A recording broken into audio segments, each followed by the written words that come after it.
नमस्कार, आप देख रहे हैं Public News Super 30 Indian Express Uttar प्रदेश।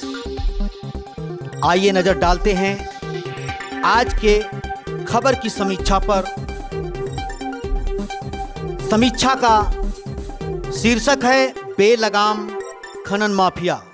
जी हां, आप देख रहे हैं Public News Super 30 Indian Express Uttar Pradesh. अवैध खनन में लिप्त माफिया तत्वों का दुस्साहस किस हद तक बढ़ गया है, इसका ताजा प्रमाण है हरियाणा के नूंह में डीएसपी सुरेंद्र सिंह की डंपर से कुचलकर हत्या। कानून के शासन को खुली चुनौती देने वाली इस घटना की भर्त्सना करना और अपराधियों के विरुद्ध कठोरतम कार्रवाई करने का वचन देना ही पर्याप्त नहीं है। आवश्यकता इसकी है कि खनन माफियाओं के दुस्साहस का दमन करने के साथ उन कारणों की तह तक भी जाया जाए जिनके चलते तमाम रोक के बाद भी अवैध खनन होता रहता है। यह समस्या केवल हरियाणा तक ही सीमित नहीं है। देश में शायद ही कोई राज्य हो जहां अवैध खनन ना होता हो। स्थिति यह है कि देश की राजधानी में अरावली की कई पहाड़ियां अवैध खनन के कारण लुप्त होती जा रही हैं। ऐसा तब है जब पहाड़ियां दिल्ली एनसीआर के पर्यावरण के लिए महत्वपूर्ण हैं। जैसे अरावली की पहाड़ियां अवैध खनन की चपेट में हैं, वैसे ही देश की अन्य पहाड़ियां भी, इसी के साथ नदियां भी बड़े पैमाने पर अवैध खनन का शिकार हैं।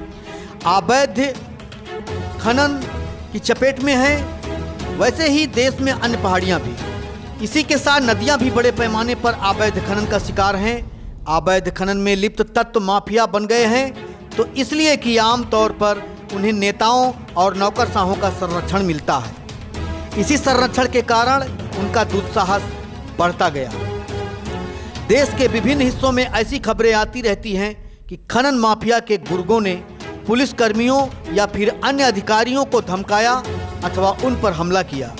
मिट्टी, गिट्टी, रेत आदि का अवैध खनन इसलिए बेरोक टोक होता रहता है क्योंकि एक तो खनन संबंधी नियम कानूनों के पालन की कोई ठोस व्यवस्था नहीं है और दूसरे मांग और आपूर्ति के अंतर को दूर करने की कोई सुविचारित नीति नहीं है। एक ऐसे समय जब देश में हर तरह के निर्माण कार्य तेजी पर हैं, तब राज्यों के साथ केंद्र सरकार भी इसकी चिंता करनी चाहिए कि आखिर निर्माण कार्यों में प्रयुक्त होने वाली सामग्री कहां से आएगी।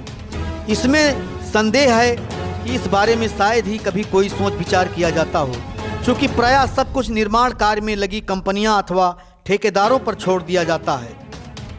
इसलिए वे मनमानी करते हैं। इस मनमानी पर तब तक रोक नहीं लग सकती जब तक मांग और आपूर्ति के बीच बढ़ते अंतर को कम करने की कोशिश नहीं की जाएगी।